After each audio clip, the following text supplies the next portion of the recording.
Cavan doktorla bugün ümumiyyətlə insanın ikinci beyni adlandırılan bağırsaqdan danışacağıq və bağırsaq xəstəlikləri, insan nəyə diqqət etməlidir, nəyi qorumalıdır, nəyi düzgün, nəyi səhv edirik.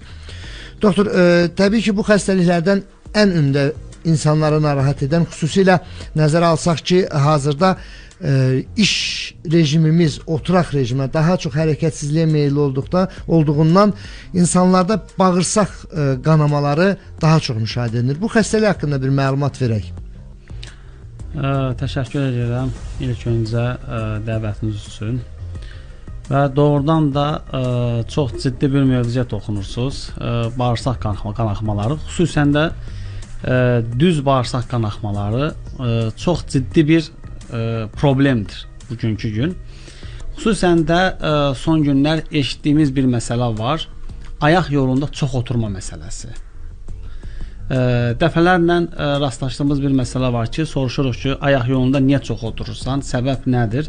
Çünki ayaq yolunda belə deyək də 6-8 dəqiqədən yuxarı oturmaq bu artıq düz bağırsaq probleminin ciddiyyətindən xəbər verir. Nəticə etibarilə nə baş verəcək? O baş verəcək ki, bu adam uzun müddət ayaq yolunda oturacaq və nəticə etibarilə düz bağırsaq sallanması, babasilik xəstəliyinin yaranması, anal çat xəstəliyinin yaranması və yaxud digər düz bağırsaq xəstəliyinin yaranmasından gətirib çıxardacaq. Birinci səbəb belə deyək də sizin üçün də maraqlı olacaq ki, yəni bu sualın cavabı nədir? Niyə çox oturur ayaq yolunda bu insan? Getdi, bu çıxmalıdır. Ayaq yoluna telefonla getmək. Baxın, doğrudan ciddi bir məsələdir.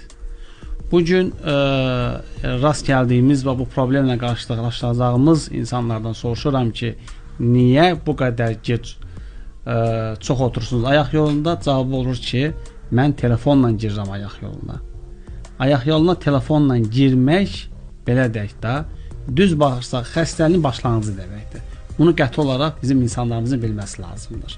Çünki ayaq yoluna girdiyin zaman, telefon olduğu zaman beyinlə düz bağırsaq arasındakı siqnalın itməsi deməkdir. Elə bir telefon sanki onun ikisinin arasına girir. Nəticə etibarilə bunun ayaq yolunda çox qalmasına gətirib çıxardır.